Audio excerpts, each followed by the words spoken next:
guys, in this video we'll quickly do a few para-summary questions. But before I show you the questions, couple of refresher points on how you go about para-summary. Para-summary questions generally are good attempts, to be honest, okay? Because they're not long, like reading comprehension. A lot of people are scared because you think you're going to score negatives, but you'll have to understand it's very difficult to create a difficult para-summary question for a good reader because the paras are really small, okay? 100, 120 words at most. And then you have 4 options which look close, but for a keen observer, you'll see the differences between the options. You have to just literally do A minus B minus C minus D.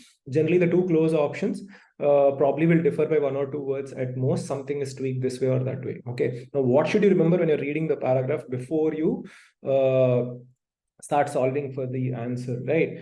Every para-summary question falls under 3 categories, one of 3 categories. Okay, category number 1 is the easy para-summary.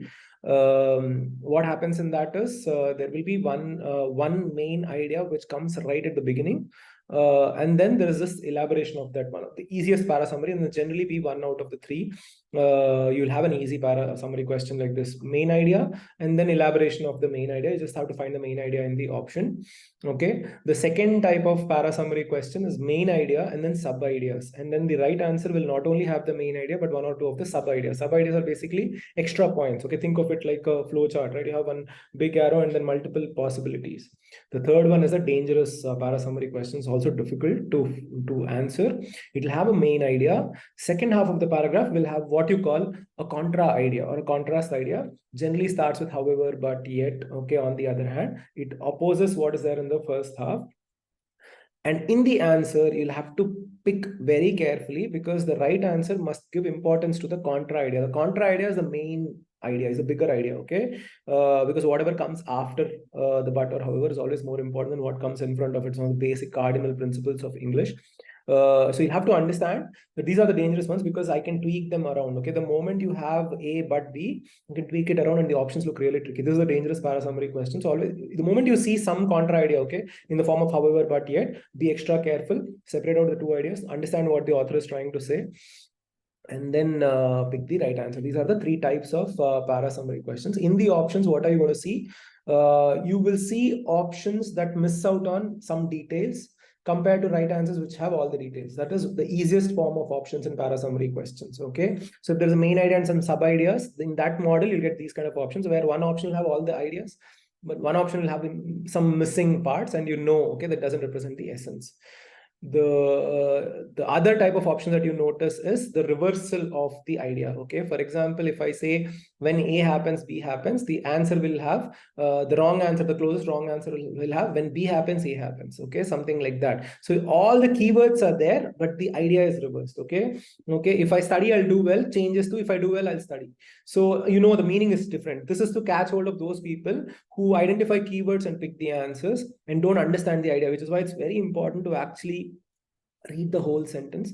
Very important to actually read the entire sentence, understand the entirety of the options. People who generally confuse between close options, this is the issue they face. Okay, what is the main issue that you're facing when you're confused between close options? A lot of people are asking me this question in the comment section, that I get confused between the closest options. Your problem is you cannot read the entire sentence and understand the entire idea. Where someone who picks bits and pieces of the sentence and you're looking at just the keywords, you'll always make mistakes with the close options. Okay, so if you're making mistakes with the close option, unable to differentiate between the closest wrong answer and the right answer, your problem is very simple. If I give you one sentence, you're not able to understand the whole sentence in its entirety. You're understanding it word by word. Word by word is always a problem because when you put words together, it's like chemicals, right? You put certain elements together in science, they react, some not always, but then they react and they become different things, right? The elements don't have their properties anymore, right? The same thing happens in English sentences as well, so you'll have to be careful. Anyway, now I'll just quickly show you the questions first so that you can pause the video, solve. Please remember, you should not, you're cheating if you're taking more than 2 minutes per question. Okay, I do not approve of people taking a really long time, right? Because it doesn't, if you take 5 minutes to solve this question, then you don't deserve the marks, even if you got it right. Simple as that. 2 minutes max per question. Actually, a couple of them are easy, couple of them are slightly trickier. So this is question number 1. This is question number 2. This is question number 3 and question number 4. Okay, so you can pause the video and you can actually solve it yourself and see.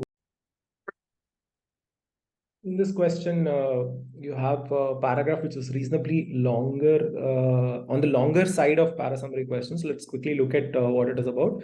Darwin provided part of the answer of how evolution worked, but he did not have all the answers.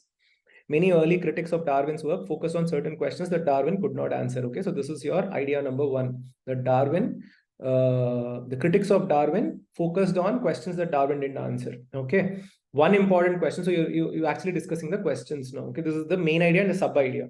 One important question concerns the origins of variation. See, everything after colon is elaboration, right? So this is the question number 1. Everything else is just detail. Given that natural selection operates on existing variation, where do those variations come from? Okay, why at the outset were some moths light and others dark? This is example. Usually in summary questions, examples don't come in the answers. Okay, they should not, because a good summary should leave out examples, statistics, jokes, rhetoric, and all that.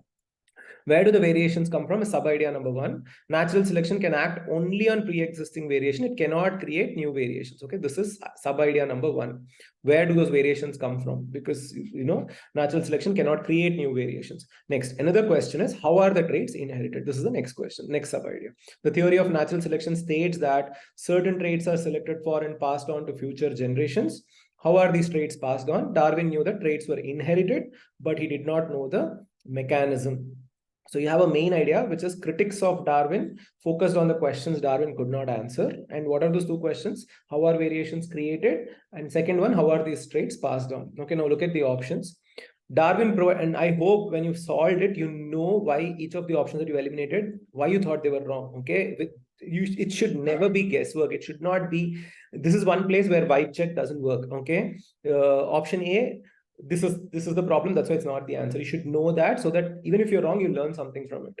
Okay, Darwin provided only part of the answer to questions around variations in species and inheritance of traits. So Darwin did not. So here's the thing: Darwin provided part of the answer of how evolution worked. And what did Darwin not answer? Origins of variation and traits being inherited. What is option A saying? Darwin provided part of the answer to questions around variation and species and inheritance of traits. For this part, Darwin did not provide the answer. This part is not provided. Darwin provided part of the answer about evolution. So this sentence, if you notice what's doing, it's mixing up the ideas. Darwin provided part of the answer. The part of the answer that Darwin did not provide is 2 questions. Option A is saying Darwin provided part of the answer to those 2 questions also, therefore can't be the answer. Okay. B, while Darwin partly answered how evolution works, so far so good. Okay, he couldn't answer what critics wanted to understand about inheritance and variations in species. Okay, first thing you'll have to ask is variations in species. Is that something that has been asked here? Let's say we extrapolate and say variation species is fine. Okay, he couldn't answer what critics wanted to understand about inheritance. Not true. What this is doing, this option is doing, this is slightly trickier than option A to eliminate. Okay, what this is doing is it is reversing the sequence. This is a very common wrong answer type, reversing of the sequences. Darwin did not answer something, critics focused on that. Okay, so the critics came later. What is this answer? This option saying Darwin couldn't answer what critics wanted to understand, which means critics first had the question and then Darwin could not answer that later. Which is a problem. Problem number 1, he couldn't answer what critics wanted to understand. What did they want to understand about inheritance, variations, okay, and how the traits were inherited? But what they wanted to understand about inheritance is not clear, isn't it? Second question is also not there. That's your red flag number 2. Red flag number 1 is obviously the variation sequence. That itself is enough to eliminate the answer. But even if you didn't catch it, this should create a doubt in your head. Okay, critics wanted to understand about how those traits were inherited, not the same as critics wanted to understand inheritance. Okay, so option B, not your answer. C, Darwin's theory of natural selection didn't explain how new variations were created and passed on to future generations. Okay, Darwin's theory of natural selection didn't explain how new variations were created. Question number 1, how new variations were passed on to future generations. So what is missing in this option is just the part about critics, which is actually not the main idea of the para, right? Main idea of the paragraph is that Darwin's theory. Now, this is an extrapolation that some of you would have used to eliminate the answer, and that's why you're wrong, because it does say the theory of natural selection, does say Darwin had a theory on evolution, which means you can say Darwin's theory of natural selection, which is like essence, right? It doesn't have to be the exact thing in the para, but I can understand from the para that we are talking about Darwin's theory, and the theory is called natural selection. So you'll have to put those two together. If you eliminated your answer thinking Darwin's theory of natural selection, therefore wrong, that means that you did not catch the most basic inference of this paragraph. Darwin's theory of natural selection didn't explain two things: how new variations were created and how they are inherited. Okay, so very good answer, option. Compared to A and B, again, C doesn't have to be perfect as long as it's better than A and B. A is wrong, B is wrong, C is not wrong. So even if it's not 100% a representation of what is in the paragraph, it's still a better answer. That's all you'll have to do in parasummary. Is it better than the other options? Doesn't have to be every piece, doesn't have to have every piece of information as in the paragraph, because if I give you every piece of information, it'll become as big as a paragraph. That's not called the essence of the para or the summary of the para, right? So C is a good option compared to A and B for sure. Questions about where variations come from or how inheritance works were posed by critics of Darwin's work. This is the other really good option. Questions about where variations come from or how inheritance works were posed by critics of Darwin's work. What is the thing? Oh, now if you compare C and D, okay, both have the questions, okay, where variations come from, how inheritance works. This also has critics in it. So sounds like a very good option. What is the problem with option D? Okay, they were posed by critics of Darwin's work.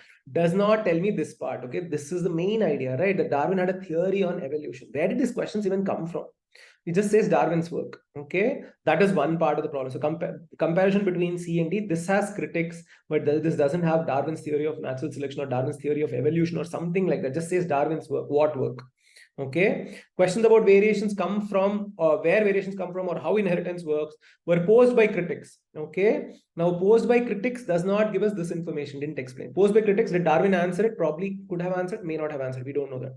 But the para says there's no answer, right? Now posed by critics, and then what happened? But here it says Darwin did not explain this. That's why critics pointed to it, right? So didn't explain is the bigger information. That's why its understanding is very important. This is the main idea of the paragraph. These are the sub ideas. So if you notice here, sub ideas are given, main idea is not given. Here, main idea is given, the sub idea, the critics part's not missing. Everything else is actually there. Okay. So the answer to this particular question will be option C.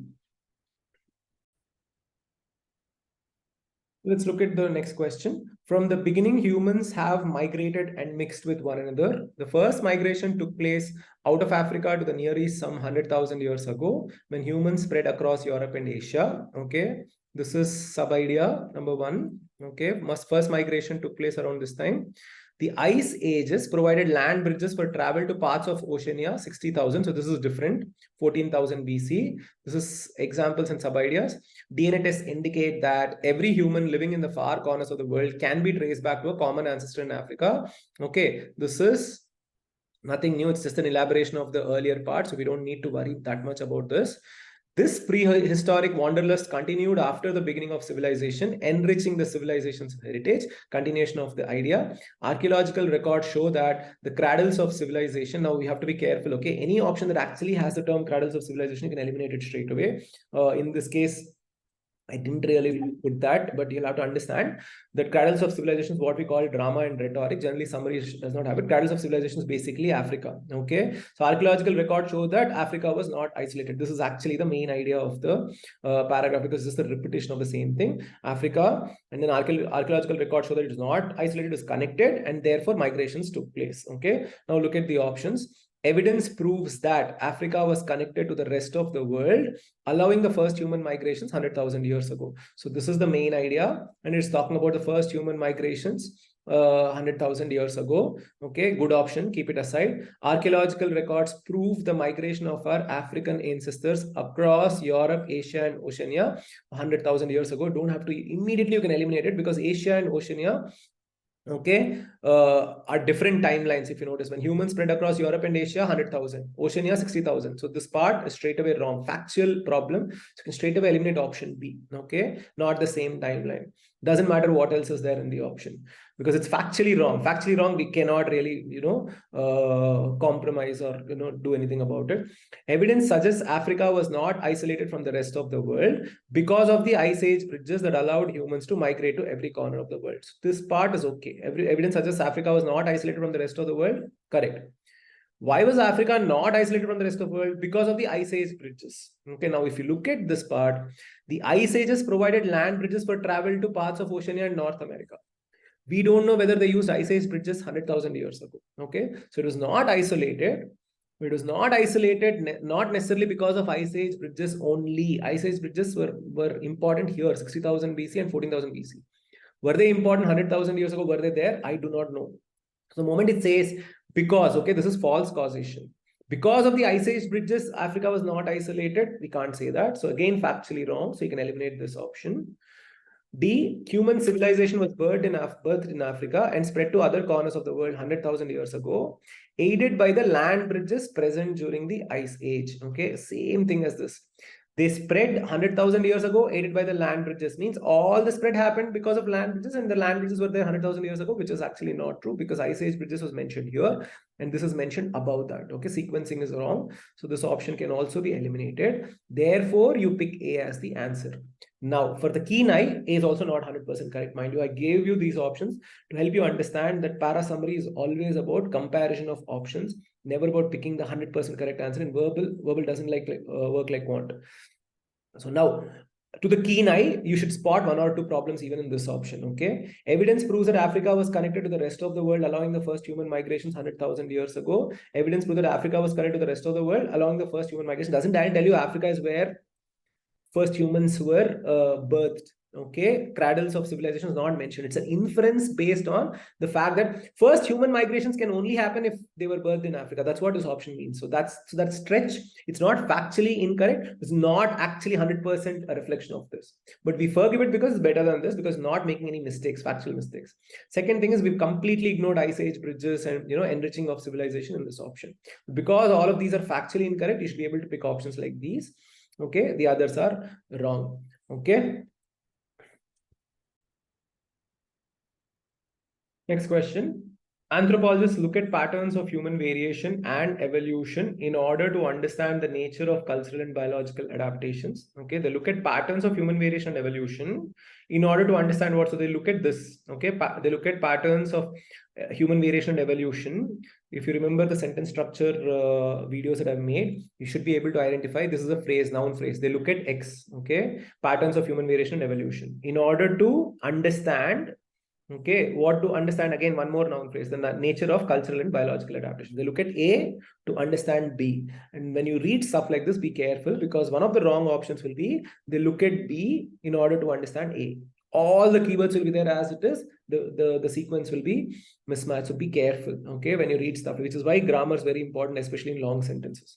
So anthropologists look at patterns of human variation and evolution to understand nature of cultural and biological adaptation. They want to understand adaptation. The main keyword here is this, adaptation. They want to understand adaptations. In some cases, explanations are relatively clear why an adaptation has happened, whereas in others, we still seek explanations for the adaptive value of any given behavior or trait. Sometimes you understand, sometimes you don't understand why we have that adaptation. In such a quest, when you're trying to understand, we must always remember two important rules about adaptation. Okay, sub-idea. Basically, it's nested ideas. We want to understand adaptations. Sometimes we do understand, sometimes we don't understand. When we don't understand, we'll have to remember two things. First, that adaptations are specific to environment. Second, that not all aspects of behavior or biology are actually adaptive. Some people have earlobes that are attached to the skin of their skulls, whereas others have earlobes that hang free. There is no adaptive significance to either trait. Okay, so sometimes there is no significance to it. Sometimes it depends on the environment. These two things you have to understand about adaptation when you're trying to understand adaptations. Okay, these two rules are very important. Now look at the options. While some cultural and biological adaptations are comprehensible, this is the equivalent of explanations are relatively clear, comprehensible. So here, you cannot figure out what is the meaning of the word from the context. You'll have to know what comprehensible means, which is why vocabulary is very important. While some cultural and biological adaptations are comprehensible, others vary with environments and have no adaptive significance. Okay, now very hard to figure out what is wrong with this particular option because it has most of the keywords. Some cultural and biological adaptations are comprehensible. There is an explanation for it. Okay, others vary with environments. Other adaptations vary with environments, and those adaptations don't have adaptive significance. These are the rules of every adaptation. We must always remember two important rules about adaptation. In this case, the ones varying with environment and the ones that have no adaptive significance are not all the adaptations. They are only those which are not comprehensible because we are using the word others. That's why it's wrong. These two rules apply for all adaptations. We have to remember them. when you're trying to figure out why some adaptations happen, even though the explanation is not there. But this one word is changing the meaning of the whole option. Some cultural biological adaptations are comprehensible, others are not, but we need to remember that all adaptations vary with environments and some of the adaptations don't have adaptive significance. So this others is creating a problem, because it means this applies only to those which are not comprehensible, which is not true. So option A, we can eliminate. B, anthropologists try to understand evolution by the nature of cultural and biological adaptations, which is what I meant, the switch, okay? They look at evolution to understand the adaptations.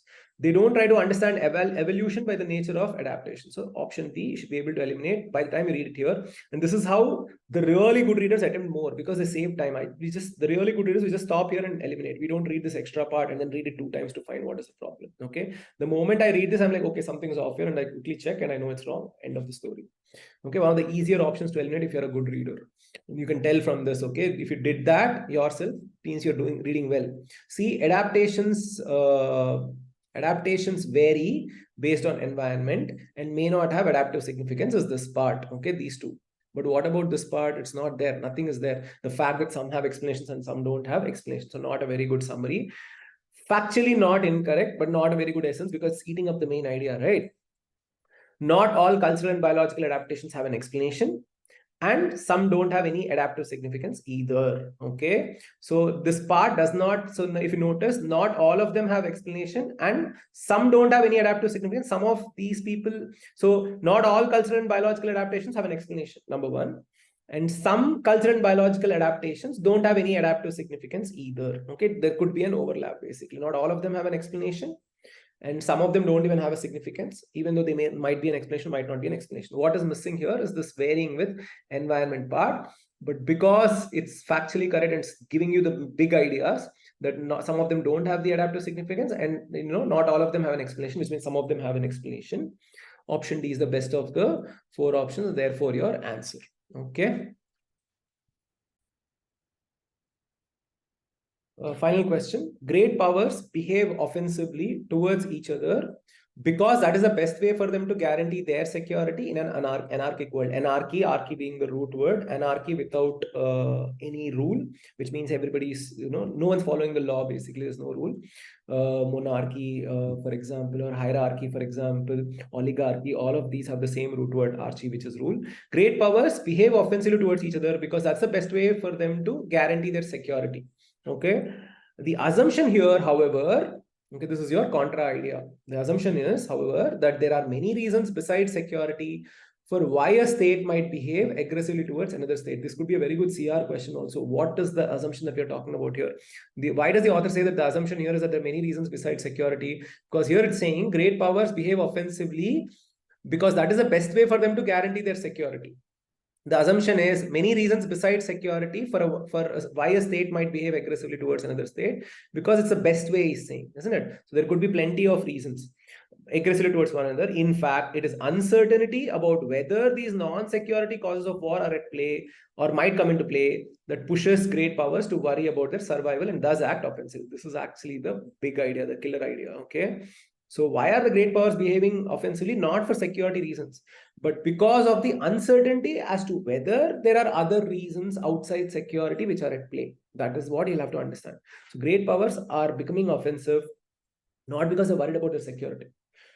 They don't know whether others have other reasons apart from security which they're planning, whatever those reasons are, and therefore these great powers become offensive. Okay, very twisted idea. We'll have to understand that if you didn't just listen to it again and again. Okay, security concerns alone cannot cause great powers to act aggressively. Okay, this is just elaborating. Now we've already understood it, right? Security concern is not what is driving them to be offensive. It is whether there are other non-security causes of war which are at play, and that uncertainty about it, because we don't know, the great powers don't know whether they're at play or not. The possibility that at least one state might be motivated by non-security calculations is a necessary condition for offensive realism, repetition of the same idea. It's a possibility, there's uncertainty over it, as well as for any other structural theory of international politics that predicts security competition. So great powers become offensive when there is uncertainty about whether non-security causes of war are at play. This is the idea, that's it. There's nothing else in this particular paragraph. Now look at the options. Uncertainty about other countries indulging in non-security calculations, what turns great powers offensive. Perfect. Okay, everything is there in this. Keep this option aside. B, also remember when you're going through options in para-summary question as well as in RC, don't look for the answer and say, okay, A is good, so this is the answer, and then I'll just tune out for B, C, D. Similarly, don't look at A and say partially correct, partially wrong, so I'll just eliminate it. Don't do that also. You need to know all the 4 options. So if it's partially correct, partially wrong, keep it aside. Don't eliminate it because some small thing is wrong. Keep it aside because all the other options could be worse and you'll have to compare. Okay. And even if it feels right, keep it aside. Don't waste too much time reading this option again and again and again and again. All you have to assess when you're reading options in the first one, you should always read multiple times. This is again for people who have trouble with close options. You'll have to brace yourself for reading the options multiple times. Don't try to get the answer in the first reading. Okay. When you're reading options, check whether you like the option or you don't like the option. Is it absolutely wrong or is it partially correct or fully correct? Okay, if it's absolutely wrong, eliminate it. But even if you feel it's partially right, keep it aside. Because the second round, you compare all the options which are partially right. Sometimes what happens is you kept an option without thinking too much about it because it looked okay. And B, C, D are really bad options. You don't have to waste that time that you going deep and trying to figure out if it's 100% correct. Okay, read it. Do I like it? Do I not like it? Keep it aside. Don't just do analysis and research without knowing what the other options are. Sometimes the analysis may not be necessary. That's what I'm trying to say. Anyway, so this is a good option. Keep it aside. Great powers act offensively when they know other countries to be indulging in non-security calculations. Just because of the word no, you can eliminate the option because saying it's uncertainty that causes them. Okay, the possibility is what makes them offensive, not the knowledge for sure. Therefore, easy to eliminate. Great powers don't act aggressively because of security concerns alone, which means they act aggressively also because of security concerns. But there are other reasons. But here it's saying security concerns alone cannot cause great powers to act aggressively. There must be something more. So great powers don't act aggressively because of security concerns alone. What is that something more? Okay, I don't know. Therefore, option C can be eliminated. This part's not there. This is the main idea, right? Not there in this particular point at all. Okay. Next, offensive realism and security competition is fueled by great powers indulging in non-security calculations. Great powers are not indulging in non-security calculations. Offensive realism and security competition is fueled by the uncertainty over non-security calculations being indulged in by other countries. Okay, so great powers are not indulging in these. Great powers become offensive when they suspect foul play, basically. Okay, they don't do foul play, but they become offensive when they suspect other people to be indulging in those non-security calculations. Okay, so option D is also wrong. The answer to this particular question will be option A. Okay, that brings us to the end of all the 4 questions.